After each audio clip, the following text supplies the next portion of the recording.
Today, we're stepping into an area of Leicester that looks very ordinary, but wasn't built that way.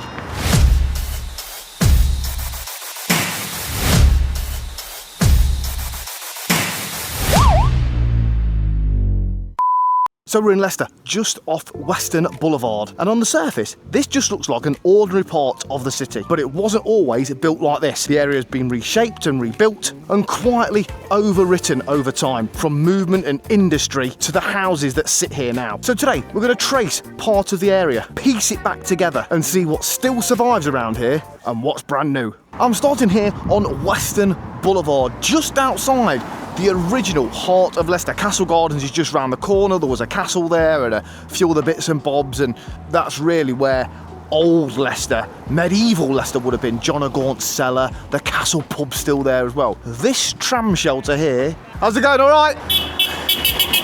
This tram shelter here, never used for trams. That's great, isn't it? So it was used for buses. They built the tram shelter, but they never actually got round to building the trams that would have run along this road just here. That's mental, isn't it? So that was literally built as a tram shelter, never used. It's all fenced off now because I think people have been sleeping in here and the council don't want them to do that. So it's built in the Art Deco style. It was gifted to the city by a gentleman called Robert Rowley, along with a few other ones as well. But if you look behind me here, look at the contrast. So we've got some big new office buildings, things to do with De Montfort University on this side. And then if we look over to the other side of the river, these massive student developments there as well. Student developments will be an ongoing theme of this video, I can assure you. So just behind me here, that is where the old Great Central Railway line would have ran, sort of a bit further back. And just here was Vic Berry's train scrapyard. Bloody hell, I had to wrap my tooth around them to get the words out properly. But as you can see now, it is lots of modern buildings. That one there is Bede Island campus for DMU, by the looks of it. We've now got a Tesco Express just here.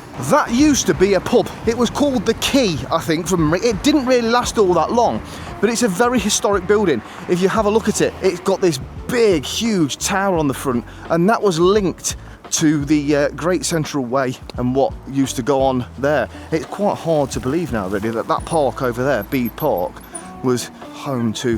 How you doing, all right? Me and my mum always watch you. Thank you very much. So that there would have been home to like hundreds and hundreds, if not thousands, of old scrap trains that would have come in from all over the country to be crushed at Vic Berry's scrapyard. But there was a massive fire there, and since then it's all been regenerated. There's some cool housing around there as well now. So yeah, it's certainly had a bit of a change from what it used to be. So I'm now on the corner of Western Boulevard and Mill Lane, and this way here, this takes us towards the university. And this has obviously changed massively over the last 20 to 30 years. You used to be able to drive up here, right through there, out the other side, and it would have took you up to where the old Bowling Green pub was, which has also been known as the Polar Bear. I think it's back to the Bowling Green now. If you look here, these buildings are absolutely fantastic. It's a really good looking spot now. It's been done up very, very nice.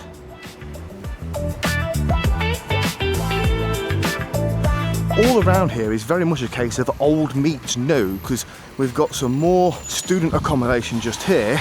That used to be a bar, but obviously it's a much older building. We can tell from these bricks here and how low slung the windows are that edge right onto the street. This then is Eastern Boulevard going down here, and when I go around the corner in a moment, we'll really see how old this area is and what it goes back to. Do you know what I mean? The River Soar is just here. It was a massive part of Leicester's history and why we've developed the way we have as a city, and how all the industry was focused all around this area, and the houses for the people that would have worked in those areas are literally just around the corner here. Come and have a look. We've got another amazing contrast just here. Look, this huge building that's been turned into student accommodation. This one here as well, and you'll just see the one in the distance there, the Summit. But if we go onto Ullswater Street, we're back to my sort of stuff. Very traditional 2 and 3 bed terrace property, which I absolutely live and die for. Now, it's a big rental area in this location. 2 beds, 3 bed, even 4 bed terraces around here because some of them will have had a bedroom put downstairs to house students. Here we go, look, Leicester student homes, another one just there. Now I've sold houses on most of these streets down here, like Allswater and Jarham and Grasmere, but most of them, from memory, have gone to people that are buying to let them out. So all of these here, 2 and 3 bed terraces, like I say, all buy to let. They're going to rent for probably like close to £1,000 a month on private rental, just because they're so close to the hospital, the Montfort University, city centre, King Power's not far away, access everywhere is really good. City centre, like I say, that's just around the corner. And then student lets, they'll get even more. But the problem is now that all these new student blocks are going up, so students are preferring to live in those, which means they don't want to live in this sort of stuff, so the prices on those come down. Landlords have been battered with all the different tax implications over the last 2 to 5 years, lots more red tape, so a lot of those are now selling up, which really releases housing stock back into the market. And you think, oh great, first time buyers, but not so much around here because people just don't want to live around here. As in, like, young first time buyers don't buy around here to live, they just don't. Brilliant view there, look of the Summit building. So that's all students that would have lived in houses like these before. And that's what we need to remember when we're talking about the housing market. It's not just a case of, oh, my house must be worth this. It doesn't work like that. It's who's going to buy it, what are they buying it for, how much do they want to pay for it. Now, like any good Victorian terraced area, it had its fair share of places of worship. Ones like this church here, and ones like this. The Sir Robert Peel pub, definitely a place of worship for many. So you've got the Sir Robert Peel pub there, the Leicester Royal Infirmary is just there, huge church here, the Montfort University just down there. So as you can see, it's an absolute hive of activity, 24/7, 365 days of the year around here. It's gone from industry to economic growth, I guess, if you call the students as delivering the economy. This is Primus Place, more student accommodation, massive block. So you've got Primus Place there, hospital just there. I think that might be the maternity side of it's certainly the maternity side of the building, whether that's a maternity ward, I don't know. And as well as the Sir Robert Peel pub, we also had this drinking establishment as well. The Swan and Rushes as was. It is no longer, apparently, the place where my dad had his first drink after I was born 42.5 years ago. Good looking building, but again, just another example of the change that has happened in this area. Great that the Sir Robert Peel's still going, but yeah, Swan and Rushes, gone, or gone as we knew it before. Good that they've kept the sign up there. Now, another thing about modern Leicester, the traffic. Look at this round here, absolute bedlam, and they are queuing all the way down here to get into the car park for the Leicester Royal Infirmary, which is a good long way round the corner still. Honestly, this goes on for ages. Car park queue continues right down there, down Havelock Street, pretty much as far as you can see, and the car park's on the left, but it is chaos, absolute chaos. That's where adult A&E is. Hopefully you don't have too much of an emergency to get in there.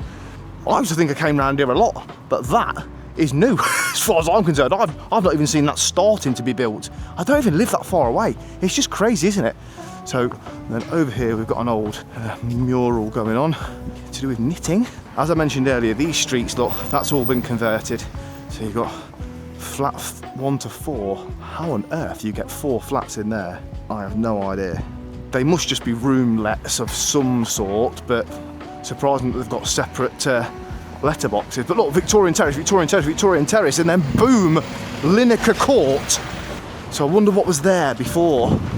Just weird, isn't it, how it's all got different bits. Student accommodation here, look, student roost. That's a dead end, there's a little care home down the end there. I think there's another church just there. There's certainly another place of worship just here, which I think is another church. Do you know what I mean? We walk around these streets every day, and because we do walk around them every day, you don't see the changes happening until you actually stop and go, boof, what was here before? So we're going to head down Grasmere Street now, which I've definitely sold a house on, one being done up just there, which is pretty cool. And we're going to head down towards the King Power Stadium and the Liberty Building. Now, as I've mentioned, lots of 2 and 3 bed terraces, most of them looking exactly the same, just like all these ones behind me here, but there are 1 or 2 that are a little bit different, a little bit bigger. And there's some of those just round the corner here. These houses are a bit different. On Filbert Street, I've sold one or two of these in the past. As you can see, look, they've got like an archway across the front. So these are going to be quite a lot bigger than the ones round the corner.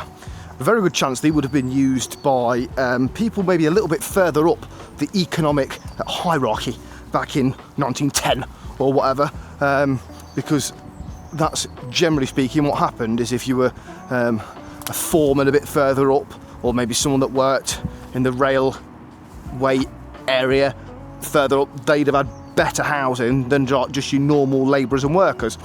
So Filbert's here, and then opposite Filbert you've got this really quite nice green space, Filbert Gardens this is called. Quite a busy area. That's Walnut Street just over there. You've got a ball court as well. But yeah, these always sell very well down on Filbert, just like I say, because they are that little bit bigger, lend themselves very, very well to HMOs, houses of multiple occupancy, where there's maybe 4, 5, 6 people all living in the same house but aren't related. That's quite common in this neck of the woods. And what we'll do now is we'll head over to another historic relic of Leicester, the Liberty Building. I bang on about terrace houses quite a lot. Do you know why? Because I love them. I love dealing with them. So if you're working on a terrace house that you need selling at the moment, if you click the link in the description, you'll get an online valuation which will give you a real rough guide as to what it could be worth at the minute. Now, whilst in this area, on the way down to the Liberty Building, it would be remiss of me not to come and cover Filbert Street, the hallowed turf as it was. Again, similar to what we've seen so far, these houses literally looked over the ground, well, further down there did. That next row basically overlooked where the old ground was. We've got King Power Stadium straight through there, Filbert Village, so that's all flats, and I think student accommodation. Yeah, it's quite nostalgic for me coming down here and seeing what's being done, because all of this area just here, that's all being redeveloped. There's a load more flats going up that I did a video on that I got invited down to have a look at, and they're going to be absolutely amazing. And then it looks like there's going to be a load more done here as well on the next phase. But again, that huge change. I mean, this car park has been here for donkey's years, but Filbert Street football ground used to be there. Well, Filbert Villages, that was part of the ground as well. So we've now got the King Power brand new ground, then Holiday Inn just there, old Victorian terraces that I've talked about a lot, and then that there, look, that's the old Liberty Building. So if we go round the corner, the statue, which used to be mounted on top of the building, has now moved. So we'll go there, and that'll pretty much about finishes off, I would think. So as I stroll next to the river that Leicester was built on, the river that the fortunes of the city were built on, it would be just the right time, I think, as a proper Leicester lad, to say, if you need to sell a house in and around Leicester, go to the description. There's a couple of links in there. One is get in contact with me directly. 2 is if you want just an online valuation to roughly find out how much your house could be worth, there's a link for that as well. Thanks for your support, guys. I do really appreciate it. I always think that corner there is a bit of an eyesore. It's used as a car park now, but like, nice modern building, nice modern development, horrid looking end of house there. It's like they've just took something away and just not patched it up. And then a car park just at the end of Upperton Road and Walnut Street. Just think it's a bit weird, that's all. So the Liberty statue stood on top of this building just here. It was like a beacon as you were making your way towards Filbert Street. Beautiful this is. Look at this today. Looks absolutely fantastic. So as we cross Upperton Road Bridge, it has been relocated. So as you come down Upperton Road now, it's the first thing you see before you cross, the last thing you see, I guess, before you cross the river.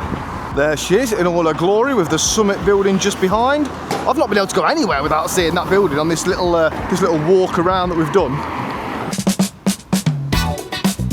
So as I head back towards my car, what do we think?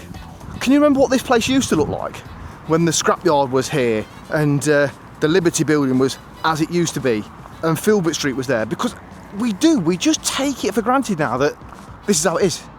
But this isn't how it's always been. It's just, you forget so fast, don't you, as to how things have changed.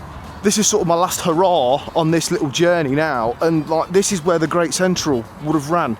That's an old train building just there, next to a brand new Lidl and more flats. But it would have come through here and would have been Leicester's lifeline, along with the river, for goods and transport. And the city would not be like it is now without all of these things that we've looked at today, the Victorian housing, the better houses for maybe the people that were slightly more affluent or in better jobs compared to the standard housing, they're all now used as HMOs or student lets or like just normal flats. And it's just like all of this here, like look, there it is. There's the track now, what would have been. And it would have just ran straight through here and like through there, look. But now there's just no remnants of it. And the people that live in these houses just here have got no idea what that is. That is what I struggle to get my head around. And if I'm honest, even I didn't know what it was all about until you start looking into this stuff in a bit more detail, because you're a bit fascinated about Leicester and what it's all about. And I've sold houses here for 20 years nearly, but it's only in the last 12 months that I can really honestly say selling houses around here has meant a lot more because of the history and everything about it. So this is the Great Central Way now. So that other one was a little spur that must have gone off sort of to where the old goods storage yard was, because before Vic Berry scrapyard it was a big sort of goods and commercial hub for the rail, because the main line would have run here. Look, we got, that's a bridge spanning the old River Saw, and the line would have run straight down here. And now peaceful, like really nice on a afternoon with nobody else about, just a few walkers and a few cyclists. I've rambled on a bit there, it's only because I care. It's incredibly easy to miss, but once you know where to look, the old area is still there, like most of the good stuff in Leicester. It's just hidden in plain sight. Thanks for watching, I'll catch up with you soon.